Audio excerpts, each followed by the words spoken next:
Ani, Waganaxing Adao and Dao, Pedasking and Nojaba, Jamoganish, Mokomiwan Nospan, Chikan Maba. My Indian name is Chikan. I'm Fred Harrington, and this is my grandson. What's your name? My name is Begizo. And what does Begizo mean? The one who was swimming. Yeah, so Riley has an Indian name that refers to the fish swimming, and what we're going to do is talk today about a special fish. Do you know what his name is? What do the white people call him? Sturgeon. Sturgeon, yes. We call him Nemeh. Nemeh. Nemeh. And the Nemeh is a fish that's really significant to our people. He's the oldest of all the fishes.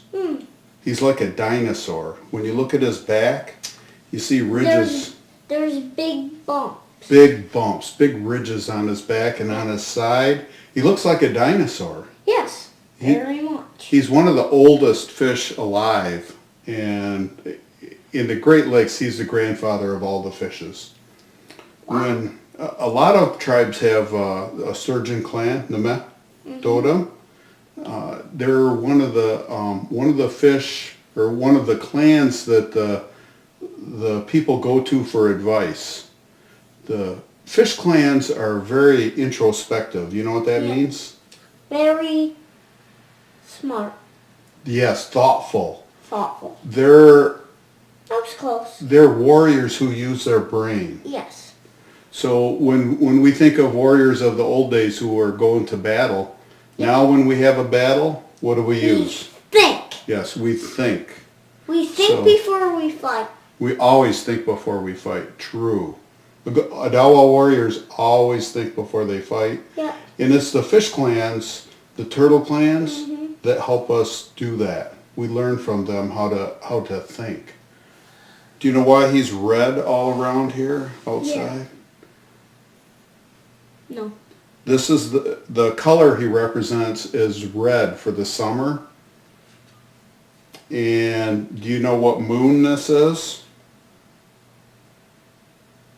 Well, I do know it's the sturgeon moon. The sturgeon moon, yes. And his Indian name is Nemeh. And the word for moon is Gizis. Nemeh Gizis. Nemeh Gizis, yeah. So this represents the sturgeon moon. It's the last full moon in August. Now, the reason they call it that's when the most sturgeons are around. Yeah. They come up the rivers, or they used to in the old days. Unfortunately, with dams now, the sturgeon quit coming up rivers and quit having babies. But in the old days, they said that the sturgeon were so thick you could walk across the water on them. So Indian people would come around from miles around to be where the sturgeon were coming in up the rivers, and they would have. They caught it. They caught them and they ate them. Oh yeah, they caught them and they ate them. They didn't take them all though. They only took what they needed. Yes. Yep. So it's very important to understand that they didn't overfish them back then. They only used what they needed. It was when they came around, they did big ceremonies, dances, yeah, all kinds of stuff. Oh yeah, it would be almost like a big summer picnic that they would have around the Nemeh Gizis, the sturgeon moon, right? So, did you see anything weird about him?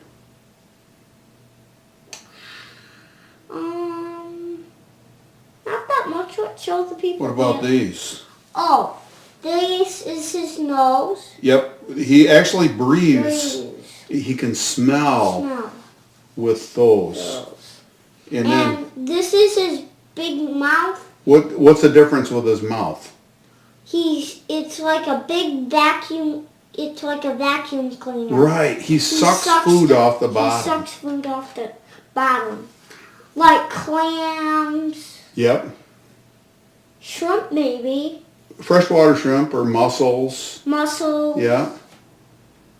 Well, how do they get their shell off? They just suck them right up. They got to get them when the shell is open. Okay. So one of the bad things for this fish is the way he eats. His mouth is always going along the muck in the bottom, and that's where a lot of pollution is. He's very sensitive to the ecosystem. You know, wherever there's poisons, a lot of poisons are right in the mud, right along the bottom.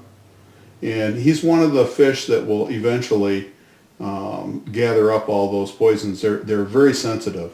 You can tell when the water is good, the sturgeon will be good, and when the water is bad, they'll slowly start going away.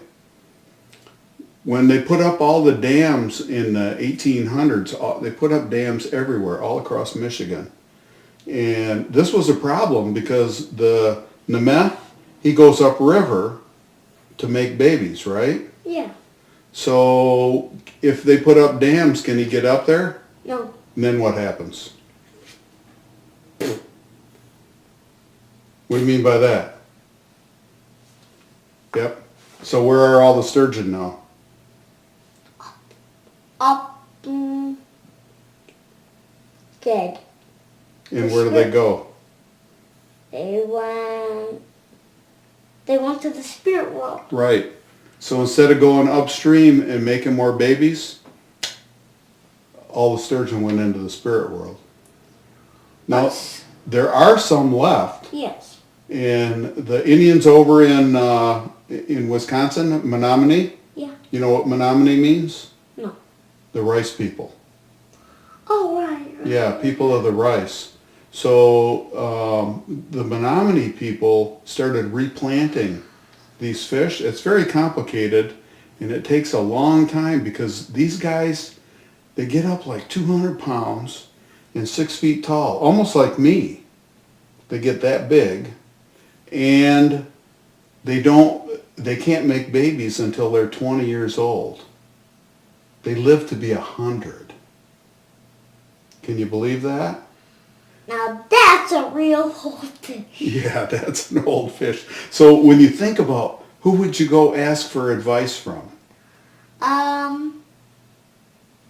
The Sturgeon Clan. The Sturgeon Clan, absolutely right. They've been around for so long, and they live to 100. They're kind of the people that think before they act. So they're somebody that we can go to for advice. But unfortunately, that same process, they can't have babies till they're 20. So if we start planting sturgeons in a river, and we plant them, and we want them to come back and make babies, how many years is it going to be before they come back? 20. 20! Absolutely right. So it takes us forever to get sturgeon to come back. Now some fish, they come back every year, right? They wait 1 year old and they come back and they make babies. Now the sturgeon don't do that, so if we start replanting rivers, the first thing we got to do is get rid of all the dams, and then we have to replant the sturgeon way up. And it's a long and complicated process, but what we can do is we can get sturgeon coming back, and then we can have our ceremonies again. Wouldn't that be cool? Yeah. Yeah, right in the middle of this, right by your birthday, in August, we could have big ceremonies for the sturgeon coming up the river. Yeah, but what if people start catching them again? That's what we would want. We would want to be able to catch them. But we'd have to wait for a long time. It takes 20 years for them to start coming back and breeding on their own. But you have to keep planting them and planting them and planting them. And planting? Putting little babies in the water. What, you mean like people's babies? No, fish. Nemeth. So, it's pretty cool, huh? Doesn't Nemeth mean all different kinds of fish? No, Nemeth just means the sturgeon. I'm Nemeth. Nemeth. Do you have any other questions? No. No? No. So that about does it. You asked earlier how they taste? Yeah. Well, I'm a fish eater, so I eat every kind of fish. They taste good to me, I'm sure. But it's not the meat that people wanted in the old days, and they still do. It's the fish eggs, the sturgeon eggs. They call them caviar. I know that. You told me. Yep, they're little black eggs, tiny little black eggs. Just say "Mama Piguabnem." Mama Begizo.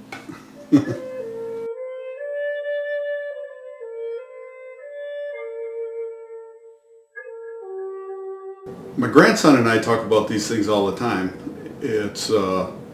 I think it's important for young people to understand the impact of something like a dam being put in. And it made sense for the people around the area to put in dams all over. They put them in all over Michigan in the 1800s. They were basically using them for power, sawmills and whatnot.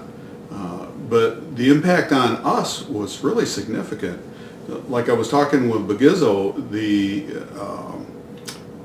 we had a moon named after the sturgeon because they were so plentiful at that point in time. But it was because they were going up the rivers and spawning.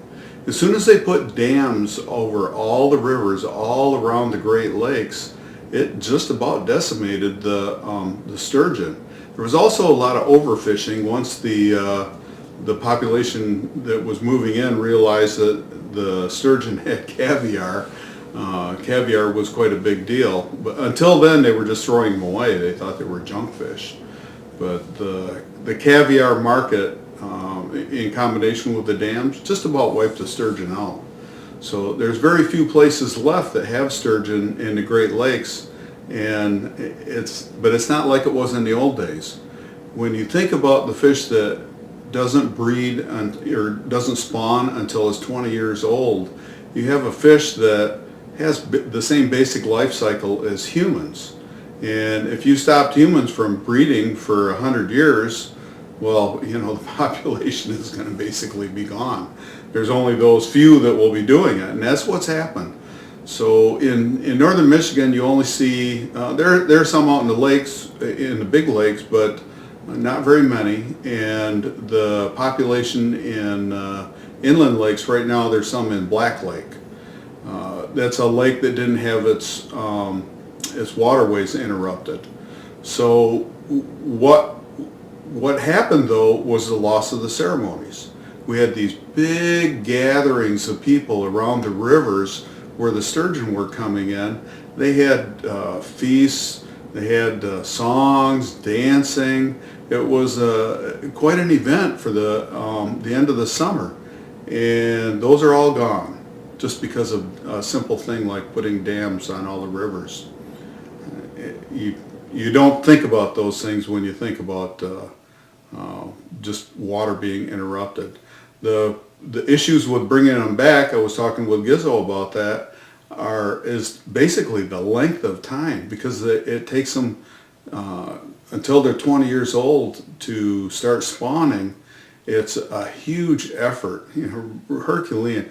You're talking like really 30 to 40 years before you're going to see a significant population if you start breeding them now and repopulating them in rivers, if you take the dams out. I put a lot of thought into this before, and I thought, well, all we need is fish ladders. And maybe that's what we need, is fish ladders on all the dams. Like Walloon Lake right now, that would require 2 fish ladders. The middle dam has been taken out, but over time there were more than 3 dams, I think, on the Bear River. So there's no sturgeon coming up here at all.